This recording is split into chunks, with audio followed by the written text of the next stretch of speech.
Recent గా Israel దేశం Iran లోనే అతిపెద్ద గ్యాస్ ఫీల్డ్ మీద అటాక్ చేసి దాన్ని బ్లాస్ట్ చేసింది. ఈ gas field Iran and Qatar దేశాల మధ్య ఉండటం వల్ల ఇక్కడ ప్రొడ్యూస్ అయ్యే గ్యాస్ ని ఈ రెండు దేశాలు సమానంగా పంచుకుంటాయి. సో ఇరాన్ లో ఉన్న గ్యాస్ ఫీల్డ్ మీద అటాక్ జరిగిన వెంటనే దీనికి కౌంటర్ గా ఇరాన్ పక్కనే ఉన్న ఖతర్ దేశం యొక్క గ్యాస్ ఫీల్డ్ మీద అటాక్ చేసింది. ఈ గ్యాస్ ఫీల్డ్ నుండే ఇండియా దాదాపు 50% ఎల్పీజీని ఇంపోర్ట్ చేసుకుంటుంది. గత కొన్ని రోజులుగా స్ట్రెయిట్ ఆఫ్ హార్మోజ్ మూసేయడం వల్ల ఇండియాలో గ్యాస్ షార్టేజ్ వచ్చి ప్రజలు చాలా ఇబ్బంది పడుతున్నారు.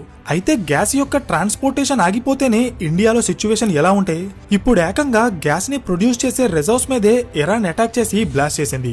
దీనివల్ల ప్రపంచ దేశాల కంటే ఇండియాయే ఎక్కువగా ఎఫెక్ట్ అవుతుంది. బికాస్ ఇండియాకి కావాల్సిన మాక్సిమం ఎల్పీజీని ఖతర్ దేశమే సప్లై చేస్తుంది. అలాంటి దేశంలో ఉన్న గ్యాస్ ఫీల్డ్ ఇప్పుడు బ్లాస్ట్ అయింది. సో ఇక్కడ క్వశ్చన్ ఏంటంటే ఇది ఇండియా మీద ఎలాంటి ఇంపాక్ట్ చూపిస్తుంది? గ్యాస్ యొక్క ప్రైజెస్ ఇంకా దారుణంగా పెరుగుతాయా, లేక దేశంలో గ్యాసే లేకుండా పోతుందా? అసలు యుద్ధంలో పాల్గొనే దేశాలు ఎనర్జీ సోర్సెస్ ని ఎందుకు టార్గెట్ చేస్తున్నాయో నేను ఈ వీడియోలో చెప్పబోతున్నాను. So let's begin. Hello everyone, welcome to today's video and this is your friend Surya. ఇప్పటి వరకు ఈ భూమి మీద ఉన్న చాలా చోట్ల గ్యాస్ ని కనుగొన్నారు. అయితే వాటన్నిటికంటే అతిపెద్ద గ్యాస్ రిజర్వ్ పర్షియన్ గల్ఫ్ లో ఉన్న సముద్రం కింద ఉంది. జియోగ్రఫికల్ గా చూస్తే ఈ గ్యాస్ రిజర్వ్ ఎగ్జాక్ట్ గా ఇరాన్ కి అలాగే ఖతర్ కి మధ్యలో ఉంటుంది. అందుకే ఈ గ్యాస్ ఫీల్డ్ ని ఈ రెండు దేశాలు పంచుకుని అక్కడ ప్రొడ్యూస్ అయ్యే గ్యాస్ ని విదేశాలకి ఎక్స్పోర్ట్ చేస్తూ బిజినెస్ చేసుకుంటాయి. ఈ గ్యాస్ ఫీల్డ్ లో ఉన్న పై భాగాన్ని ఇరాన్ కంట్రోల్ చేస్తుంది. దీన్నే సౌత్ పార్స్ అంటారు. అలాగే కింద భాగాన్ని ఖతర్ కంట్రోల్ చేస్తుంది. దీన్ని నార్త్ డోమ్ అంటారు. సో ఇరాన్ దేశం ప్రొడ్యూస్ చేసే టోటల్ గ్యాస్ లో దాదాపు 70% గ్యాస్ ఈ సౌత్ పార్స్ లో ఉన్న గ్యాస్ ఫీల్డ్ నుండే వస్తుంది. అంటే ఇరాన్ దీని మీద ఎంత ఆధారపడిందో మీరే ఆలోచించండి. నెక్స్ట్ మనం ఖతర్ గురించి మాట్లాడితే వీళ్ళు నార్త్ డోమ్ నుండి గ్యాస్ ని తీసుకుని దాన్ని రాస్ లాఫెన్ అనే ఇండస్ట్రియల్ ఏరియాలో ప్రాసెస్ చేసి అక్కడ ప్రొడ్యూస్ అయిన ఎల్పీజీని విదేశాలకి ఎక్స్పోర్ట్ చేస్తూ బిజినెస్ చేస్తారు. ఈ ఎల్పీజీ ఎక్స్పోర్ట్స్ నుండే ఖతర్ దేశానికి దాదాపు 80% ఆదాయం వస్తుంది. సో ఇక్కడ పాయింట్ ఏంటంటే రీసెంట్ గా ఇరాన్ దేశం స్ట్రెయిట్ ఆఫ్ హార్మోజ్ ని బ్లాక్ చేసి ఆ రూట్ లో ట్రావెల్ అయ్యే షిప్స్ మీద అటాక్ చేసింది. దీనివల్ల కమర్షియల్ అండ్ కంటైనర్ షిప్స్ అన్ని కూడా స్ట్రెయిట్ ఆఫ్ హార్మోజ్ కి రెండు వైపులా ఆగిపోయాయి. ఇప్పుడు మీరు చూస్తున్నది మెరైన్ ట్రాఫిక్ కి సంబంధించిన లైవ్ డేటా. ఇక్కడ గ్రీన్ కలర్ లో ఉన్న డాట్స్ కార్గో షిప్స్ ని ఇండికేట్ చేస్తే రెడ్ కలర్ లో ఉన్న dots crude oil and LPG gas ని క్యారీ చేసే ట్యాంకర్ షిప్స్ ని ఇండికేట్ చేస్తాయి. ఒకసారి మనం స్ట్రెయిట్ ఆఫ్ హార్మోజ్ ని జూమ్ చేసి చూస్తే ఈ పర్టికులర్ ప్లేస్ లో ప్రెజెంట్ ఏ షిప్ కూడా ట్రావెల్ చేయడం లేదు. దీనివల్ల ఇప్పటికే ప్రపంచ దేశాలు చాలా ఇబ్బంది పడుతున్నాయి. సో జనరల్ గా యుద్ధం జరిగినప్పుడు అవతలి దేశాన్ని భయపెట్టి లొంగిపోయేలా చేయడానికి కొన్ని దేశాలు అవతలి దేశం యొక్క ఆర్థిక వ్యవస్థని నాశనం చేస్తాయి. ఇప్పుడు ఇజ్రాయెల్ అండ్ అమెరికా కూడా ఎగ్జాక్ట్ గా అదే చేశాయి. స్ట్రెయిట్ ఆఫ్ హార్మోజ్ ని ఓపెన్ చేయడానికి ఇరాన్ దేశం మీద ప్రెజర్ తీసుకురావాలని చెప్పి ఇరాన్ దేశానికి అత్యధికంగా ఆదాయాన్ని తీసుకొచ్చే గ్యాస్ రిజర్వ్స్ మీద 2 రోజుల క్రితం ఇజ్రాయెల్ అటాక్ చేసింది.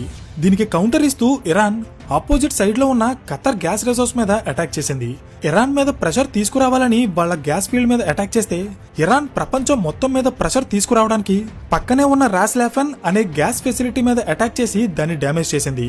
ఎందుకంటే ప్రపంచ దేశాలకి కావాల్సిన టోటల్ గ్యాస్ లో 20% గ్యాస్ ఖతర్ లో ఉన్న ఈ రాస్ లాఫెన్ ఫెసిలిటీ నుండే వస్తుంది. ఇప్పుడు ఇరాన్ ఆ ఫెసిలిటీ మీద అటాక్ చేయడంతో ఇది ప్రపంచ దేశాలు అన్ని ఎఫెక్ట్ అయ్యేలా చేస్తుంది. ఈ అటాక్ వల్ల అత్యధికంగా లాస్ అయ్యేది అలాగే ప్రాబ్లం లో ఇరుక్కునేది ఇండియా మాత్రమే. ఎందుకంటే ఇండియా ప్రపంచ దేశాల నుండి ఇంపోర్ట్ చేసుకునే ఎల్పీజీలో దాదాపు 50% గ్యాస్ మనకి ఖతర్ నుండే వస్తుంది. అండ్ అది కూడా ఇప్పుడు బ్లాస్ట్ అయిన ఈ రాస్ లాఫెన్ అనే గ్యాస్ ఫీల్డ్ నుండే మనం ఎక్కువగా ఎల్పీజీని ఇంపోర్ట్ చేసుకుంటాం. అయితే ఇక్కడ పాయింట్ ఏంటంటే ఇప్పటి వరకు మనకి ఎల్పీజీ యొక్క ట్రాన్స్పోర్టేషన్ లో మాత్రమే ప్రాబ్లం ఉండేది. ఇండియాకి రావాల్సిన LPG ships strait of Hormuz లో ఆగిపోవడం వల్ల మన దేశంలో కమర్షియల్ గ్యాస్ కి షార్టేజ్ క్రియేట్ అయ్యి మనం చాలా ఇబ్బంది పడ్డాం. అయితే ఈ స్ట్రెయిట్ ఆఫ్ హార్మోజ్ ఓపెన్ చేశాక మళ్ళీ సప్లై చైన్ నార్మల్ అవుతుంది అనే హోప్ ఉండేది. కానీ ఇప్పుడు ట్రాన్స్పోర్టేషన్ తో పాటు ఇరాన్ ఖతర్ లో ఉన్న గ్యాస్ ప్రొడక్షన్ మీద కూడా అటాక్ చేసింది.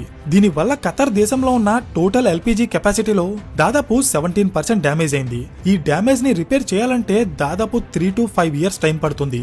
ఇప్పటికే క్రూడ్ ఆయిల్ ప్రైజెస్ 50% కి పైగా పెరిగాయి. ఈ ప్రైస్ హైక్ వల్ల చాలా దేశాలు ఇబ్బంది పడుతున్నాయి. ఇలాంటి టైంలో లిమిటెడ్ గా ఉండే ఆయిల్ అండ్ నేచురల్ గ్యాస్ లాంటి సోర్సెస్ ని నాశనం చేస్తే అది మిడిల్ ఈస్ట్ కంట్రీస్ ని మాత్రమే కాదు మొత్తం ప్రపంచ దేశాల యొక్క ఆర్థిక వ్యవస్థలని దెబ్బతీస్తుంది. ఎందుకంటే డైరెక్ట్ గానో లేక ఇండైరెక్ట్ గానో ఇప్పటికీ చాలా దేశాలు ఆయిల్ అండ్ గ్యాస్ మీద ఆధారపడి రన్ అవుతున్నాయి. అయితే ఇక్కడ మీరు గమనిస్తే ఒకప్పుడు జరిగే యుద్ధాలు పవర్ కోసమో లేక ల్యాండ్ కోసమో జరిగేవి. ఆ యుద్ధాల్లో మిలిటరీనే ఎక్కువగా టార్గెట్ చేసేవారు. అంటే అవతల దేశం యొక్క మిలిటరీని నాశనం చేసి యుద్ధంలో గెలిచేవారు. కానీ ఇప్పుడు జరుగుతున్న యుద్ధాలు అలా లేవు. రీసెంట్ గా జరుగుతున్న యుద్ధాలు అన్ని మిలిటరీని టార్గెట్ చేసి కాకుండా ఎకానమీని టార్గెట్ చేసి జరుగుతున్నాయి. అందుకే యుద్ధంలో దిగిన ప్రతి దేశం కూడా శత్రు దేశం యొక్క ఆర్థిక వ్యవస్థ మీద దెబ్బ కొడుతుంది. దీనికి ఒక ఎగ్జాంపుల్ చెప్తా చూడండి. Present America and Israel Iran లో ఉన్న గ్యాస్ ఫీల్డ్స్ ని అటాక్ చేసి వాళ్ళ ఆర్థిక వ్యవస్థని నాశనం చేస్తుంటే, ఇరాన్ కూడా సేమ్ స్ట్రాటజీని ఫాలో అవుతూ Qatar, UAE and Saudi Arabia దేశాల యొక్క ఆర్థిక వ్యవస్థల మీద దెబ్బ కొడుతుంది. రీసెంట్ గా ఇరాన్ ఖతర్ మీద చేసిన అటాక్ వల్ల ఖతర్ దేశం ప్రతి సంవత్సరం $20 బిలియన్ ఆదాయాన్ని కోల్పోతుంది. ఈ నష్టం కేవలం ఒక్క సంవత్సరం మాత్రమే కాదు, నెక్స్ట్ 3 to 5 ఇయర్స్ పాటు కంటిన్యూ అవుతుంది. అయితే ఖతర్ లో ఉన్న గ్యాస్ ఇన్ఫ్రాస్ట్రక్చర్ డ్యామేజ్ అవడం వల్ల ఇండియా మాత్రమే ఎఫెక్ట్ అవుతుందా అంటే నో. ఇండియాతో పాటు China, Japan and south Korea లాంటి చాలా దేశాలు ఎఫెక్ట్ అవుతాయి.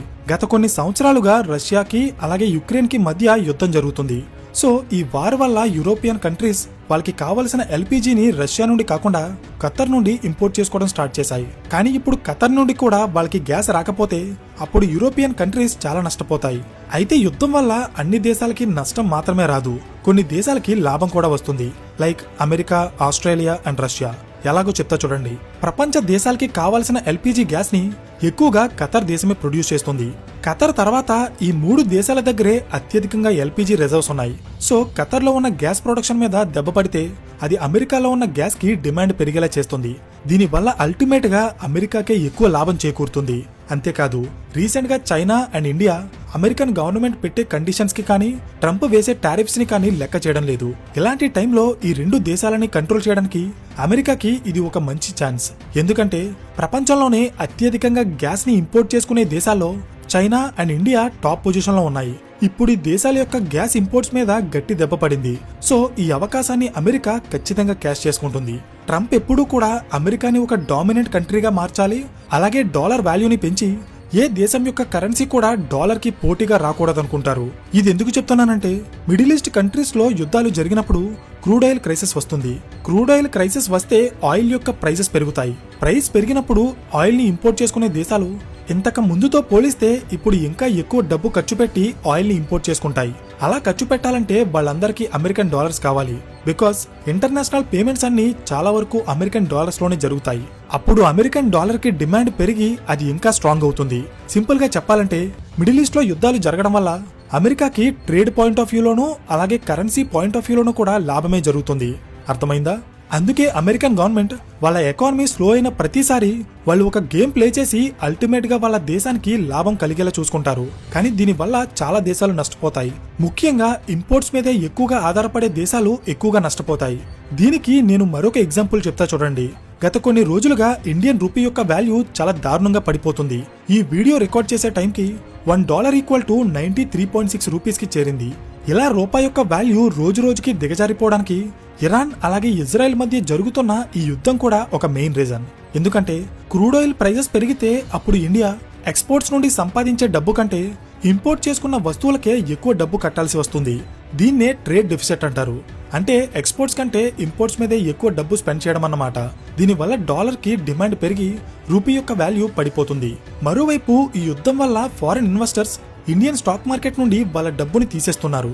స్టాక్ మార్కెట్ లో ఉన్న వాళ్ళ ఇన్వెస్ట్మెంట్స్ ని అమ్మేసి అలా వచ్చిన డబ్బుని అమెరికన్ డాలర్స్ లోకి మార్చేస్తున్నారు. ఇలా మార్చడం వల్ల కూడా అమెరికన్ డాలర్ కి డిమాండ్ పెరిగి రూపాయి యొక్క వాల్యూ దారుణంగా పడిపోతుంది. ఎప్పుడైతే ఫారిన్ ఇన్వెస్ట్మెంట్స్ ఇండియాలోకి వస్తాయో అప్పుడు డబ్బుని అమెరికన్ డాలర్స్ నుండి ఇండియన్ రూపీస్ లోకి మార్చి ఇన్వెస్ట్ చేస్తారు. దీనివల్ల ఇండియన్ రూపీకి డిమాండ్ పెరిగి దాని వాల్యూ పెరుగుతుంది. ఎప్పుడైతే దీనికి రివర్స్ జరుగుతుందో అంటే ఫారిన్ ఇన్వెస్టర్స్ వాళ్ళ ఇన్వెస్ట్మెంట్స్ ని ఇండియన్ రూపీస్ నుండి డాలర్స్ లోకి మార్చేస్తారో అప్పుడు డాలర్ కి డిమాండ్ పెరిగి ఇండియన్ రూపీ యొక్క వాల్యూ ఇంకా పడిపోతుంది.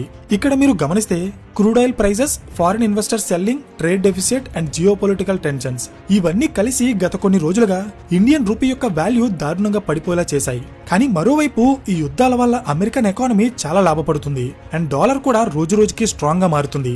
సో ఇక్కడ పాయింట్ ఏంటంటే ఇప్పుడు ఖతర్లో ఉన్న గ్యాస్ ఫెసిలిటీ డ్యామేజ్ అవడం వల్ల ఇండియాలో ఉన్న గ్యాస్ క్రైసిస్ తగ్గకపోగా ఇంకా పెరిగే అవకాశమే ఎక్కువగా ఉంది. ఎందుకంటే ఇంతకు ముందు కేవలం గ్యాస్ సప్లైలో మాత్రమే మనకి ప్రాబ్లం ఉండేది, కానీ ఇప్పుడు ప్రాబ్లం ప్రొడక్షన్ వరకు ఎక్స్పాండ్ అయింది. ఇప్పుడు ఖతర్ నుండి వచ్చే గ్యాస్ షార్టేజ్ ని ఇండియా ఎలా మేనేజ్ చేస్తుంది అనేది ఇంకా క్లియర్ గా తెలీదు. ప్రెసెంట్ ఇండియాకి మెయిన్ గా 2 ఆప్షన్స్ ఉన్నాయి. ఒకటి రష్యా అండ్ ఇంకొకటి అమెరికా. ఆల్రెడీ మనం క్రూడ్ ఆయిల్ విషయంలో అమెరికాని లెక్క చేయకుండా మన టోటల్ ఇంపోర్ట్స్ లో 23% ఆయిల్ ని రష్యా నుండే ఇంపోర్ట్ చేసుకుంటున్నాం. ఒకవేళ గ్యాస్ విషయంలో రష్యాని కాదని అమెరికా వైపు తిరిగినా అప్పుడు ప్రైసెస్ అనేవి ఇంకా పెరగడానికి అవకాశం ఉంది. ఎందుకంటే అమెరికా నుండి గ్యాస్ ఇంపోర్ట్ చేస్తే ట్రాన్స్పోర్టేషన్ డిస్టెన్స్ పెరిగి ఆ భారం మళ్ళీ మన మీద పడుతుంది. ఫైనల్ గా ఇక్కడ నా క్వశ్చన్ ఏంటంటే, ఎల్పీజీ విషయంలో ఇండియా తన ట్రేడ్ పార్ట్నర్ గా రష్యాని చూస్ చేసుకుంటుందా లేక అమెరికాని చూస్ చేసుకుంటుందా అనేది మీరు కింద కామెంట్ చేయండి. అండ్ ఈ వీడియో మీకు ఇన్ఫర్మేటివ్ గా అనిపిస్తే ఖచ్చితంగా లైక్ చేసి ఇలాంటి మరిన్ని జియోపొలిటికల్ కేస్ స్టడీస్ కోసం ఛానల్ ని సబ్స్క్రైబ్ చేయండి. So thank you for watching and I will see you in the next video. Till then this is your friend Surya signing off.